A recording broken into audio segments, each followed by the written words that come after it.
Good morning and welcome back to Storytime Classics Live, produced by Southwest Shakespeare Company.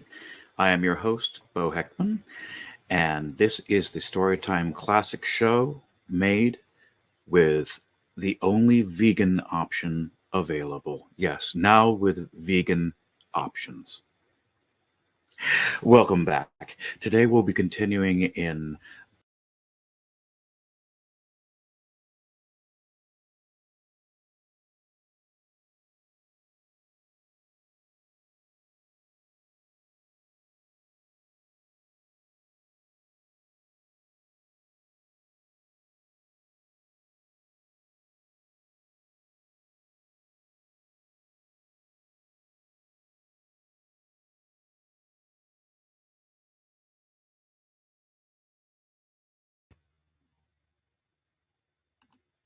Good morning and welcome back to Storytime Classics Live, produced by Southwest Shakespeare Company. I am your host, Bo Heckman, and this is the Storytime Classic show made with the only vegan option available. Yes, now with vegan options. Welcome back. Today we'll be continuing in The Count of Monte Cristo. A lot is happening now. I am struggling to describe the events because there were a lot of new characters introduced. Um, it, there, yeah, a lot of strange things are happening. Dantes has become this. You okay there, Chaplain? Sorry, my dog had nasal issues. All right. Settle on down there. Anyway, we'll be picking up with, let's see here, chapter 34 today, entitled The Colosseum. So we hope you're enjoying this series here, and we're just going to jump right in. If you've missed any of the previous installments of this, you can go to YouTube and check out Southwest Shakespeare Company, and under Storytime, you'll see all of these, Monte Cristo, and anything else I have recorded. Let me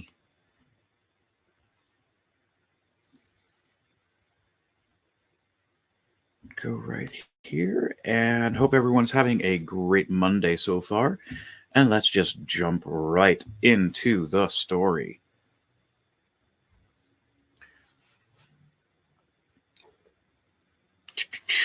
Here we go.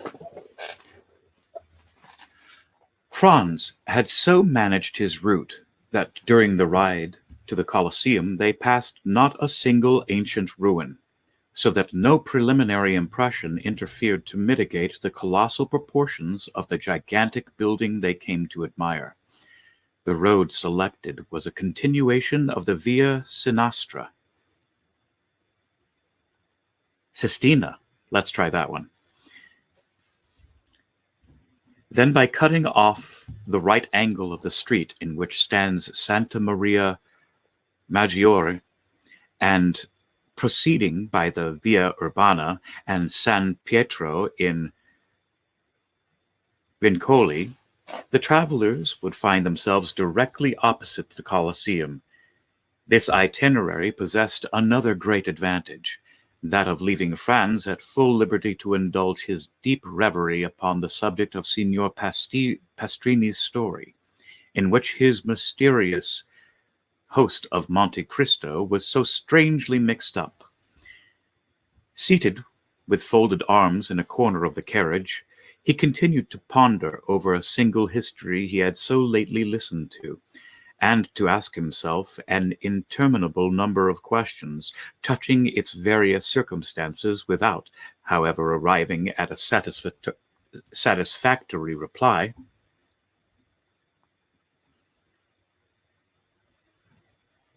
To any of them.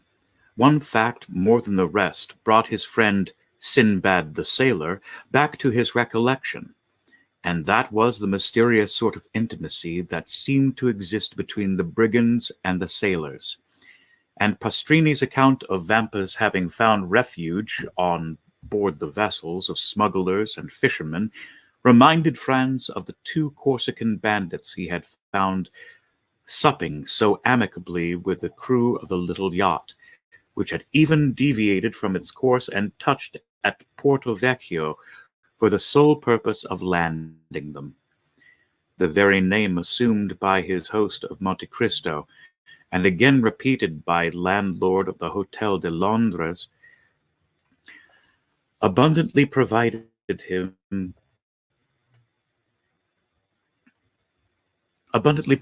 him that his island friend was playing his philanthropic part on the shores of Piombino, Civitavecchio, Ostia, and Gaeta, as on those of Corsica, Tuscany, and Spain. And further, Franz bethought him of having heard his singular entertainer speak both of Tunis and Palermo, proving thereby how largely his circle of acquaintances extended. But however the mind of the young man might be absorbed in these reflections, they were at once dispersed at the sight of the dark, frowning ruins of the stupendous Colosseum, through the various openings of which the pale moonlight played and flickered like the unearthly gleam from the eyes of the wandering dead.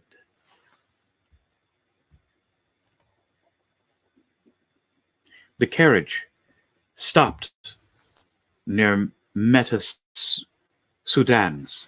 The door was opened, and the young men, eagerly alighting, found themselves opposite a cicerone, who appeared to have sprung up from the ground, so unexpected was his appearance. The usual guide from the hotel having followed them, they had paid 2 conductors, nor is it possible at Rome to avoid this abundant supply of guides. Besides the ordinary cicerone who seizes upon you directly you set foot in your hotel, and never quits you while you remain in the city, there is also a special cicerone belonging to each monument, nay, almost to each part of a monument. It may therefore be easily imagined there is no scarcity of guides at the Colosseum, that wonder of all ages, which Martial thus eulogizes. Let Memphis cease to boast the barbarous miracles of her pyramids, and the wonders of Babylon be talked of no more among us. All must bow to the superiority of the gigantic labor of the Caesars, and the many voices of fame spread far and wide the surpassing merits of the incomparable monument. As for Albert and Franz, they essayed not to escape from their Ciceronian tyrants, and, indeed, it would have been so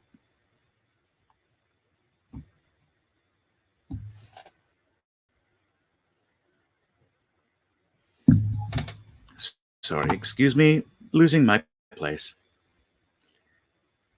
Din, din, din, din, din, din, din.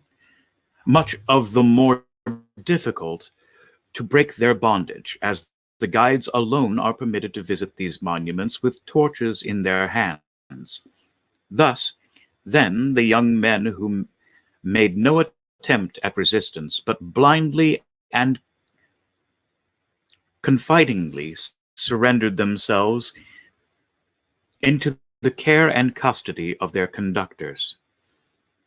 Albert had already made 7 or 8 similar excursions to the Colosseum, while his less favored companion trod for the first time in his life the classic ground forming the monument of Flavius Vespasian.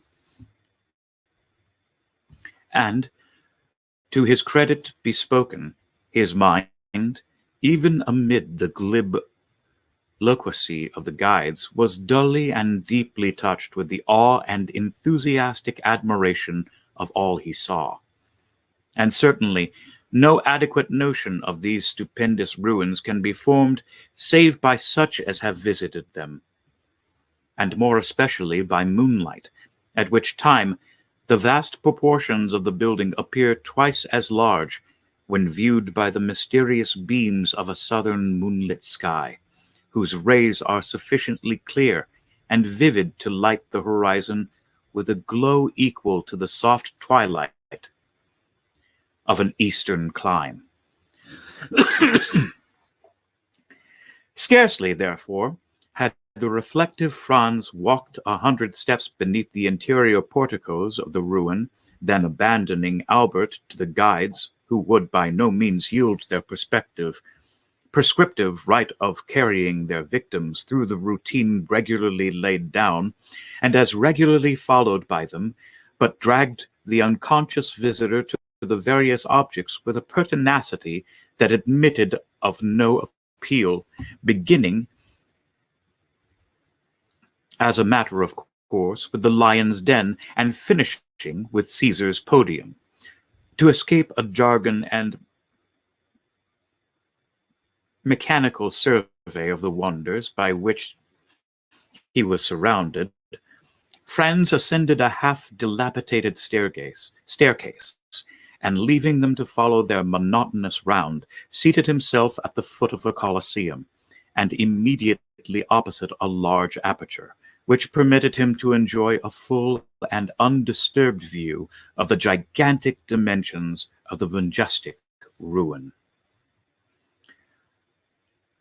Franz had remained for nearly a quarter of an hour, perfectly hidden by the shadow of the vast column at whose base he had found a resting place, and from whence his eyes followed the motions of Albert and his guides, who, holding torches in their hands, had emerged from a vomitorium at the opposite extremity of the Colosseum, and then again disappeared down the steps, conducting to the seats reserved for the vestal virgins, resembling, as they glided along, some restless shades following the flickering glare of so many ignis fatui.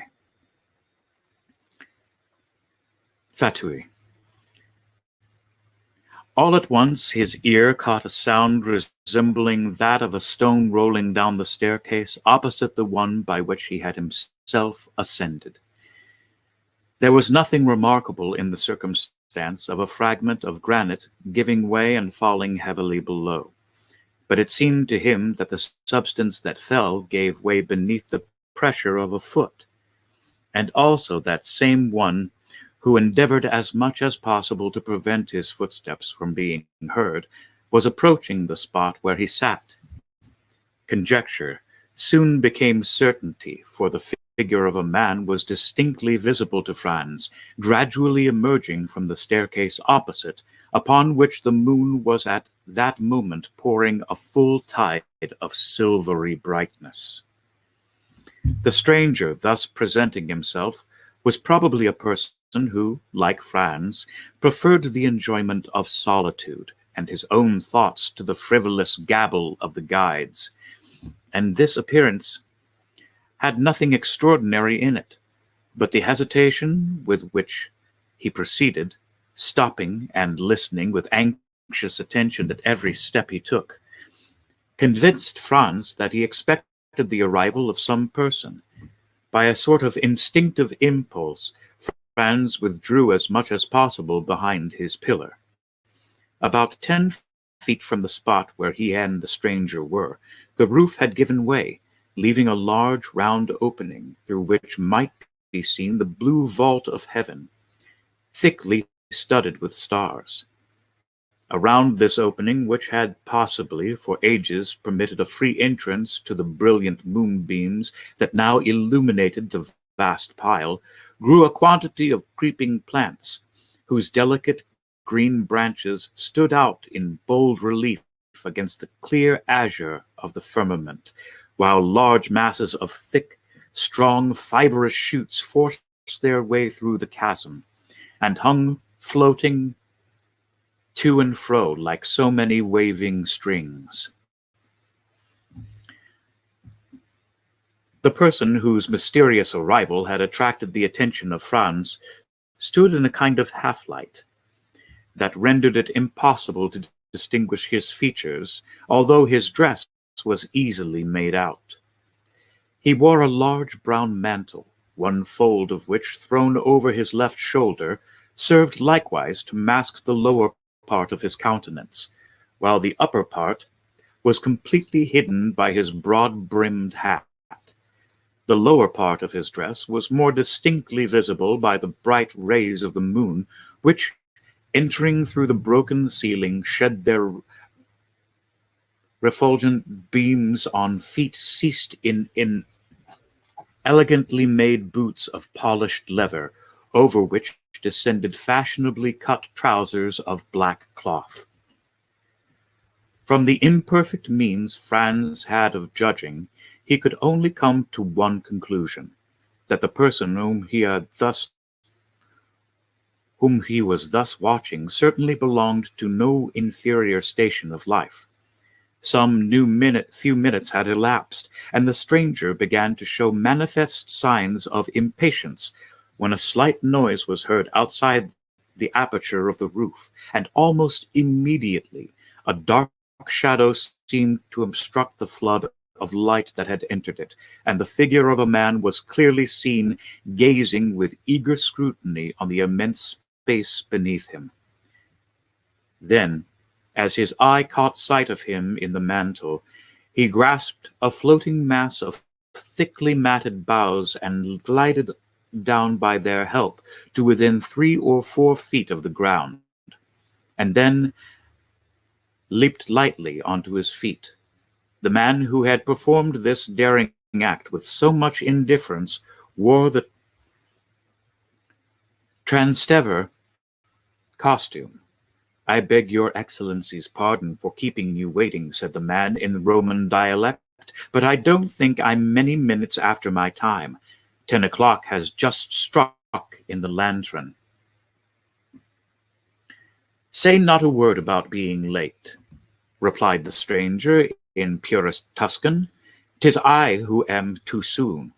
But even if you had caused me to wait a little while, I should have felt quite sure that the delay was not occasioned by any fault of yours." "Your Excellency is perfectly right in so thinking," said the man. "I came here direct from the castle of St. Angelo, and I had an immense deal of trouble before I could get a chance to speak to Beppo." "Oh, Beppo is employed in the prison, and I gave him so much a year to let me know what is going on within His Holiness's castle." "Indeed. You are a provident person, I see. Why, you see, no one knows what may happen. Perhaps some of these days I may be entrapped like poor Peppino, and may be very glad to have some little nibbling mouse to gnaw the meshes of my net, and so help me out of prison." "Briefly, what did you glean?" "That 2 executions of considerable interest will take place the day after tomorrow at 2 o'clock, as is customary at Rome at the commencement of all great festivals. One of the culprits will be Mazzolato. He is an atrocious villain who murdered the priest who brought him up, and deserves not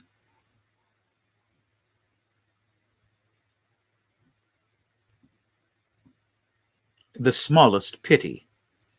The other sufferer is sentenced to be decapitato, and he, Your Excellency, is poor Peppino. The fact is that you have inspired not only the pontifical government, but also the neighboring states, which such extreme fear, that they are glad of all opportunity of making an example. But Peppino did not even belong to my band.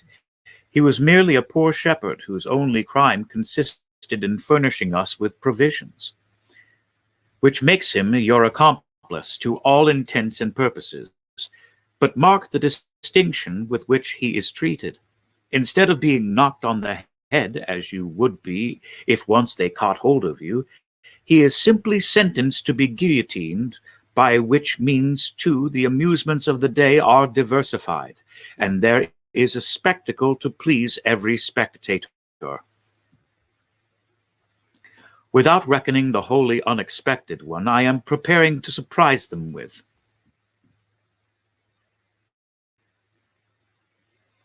My good friend, said the man in the cloak, excuse me for saying that you seem to me precisely in the mood to commit some wild or extravagant act. Perhaps I am, but one thing I have resolved on, and that is to stop at nothing to restore a poor devil to liberty, who has got into this scrape solely from having served me. I should hate and despise myself as a coward did I desert the brave fellow in his present extremity. And what do you mean to do? To surround the scaffold with 20 of my best men, who at a signal from me will rush forward directly Peppino is brought for execution, and, by the assistance of their stilettos, drive back the guard and carry off the prisoner. That seems to me as hazardous as uncertain, and convinces me that my scheme is far better than yours. And what is your Excellency's project?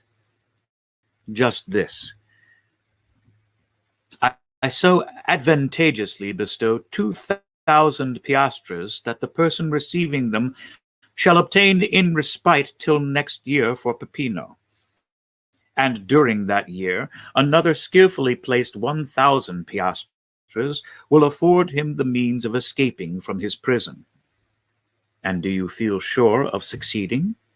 Pardieu! Exclaimed the man in the cloak, suddenly expressing himself in French. What did your Excellency say? Inquired the other. I said, my good fellow, that I could do more single-handed by the means of gold than you and all your troop could effect with stilettos, pistols, carbines, and blunderbusses included. Leave me, then, to act, and have no fears for the result. At least there can be no harm in myself and party being in readiness, in case your Excellency should fail. None whatever. Take what precautions you please, if it is any satisfaction to you to do so, but rely upon my obtaining the reprieve I seek. Remember, the execution is fixed for the day after tomorrow, and that you have but 1 day to work in. And what of that?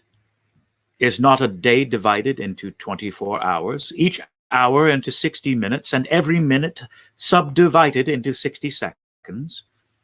Now, in 86,400 seconds, 86,400 seconds, very many things can be done. And how shall I know whether your Excellency has succeeded or not? That is very easily arranged. I have engaged the 3 lower windows at the Café Ruspoli. Should I have obtained the requisite pardon for Peppino, the 2 outside the windows will be hung with yellow damasks, and the center with white, having a large cross in red marked upon it. And whom will you employ to carry the reprieve to the officer directing the execution? Send one of your men disguised as a penitent friar, and I will give it to him. His dress will procure him the means of approaching the scaffold itself, and he will deliver the official order to the officer, who, in his turn, will hand it to the executioner. In the meantime, it will be as well to acquaint Peppino with what we have determined on, if it be only to prevent his dying of fear or losing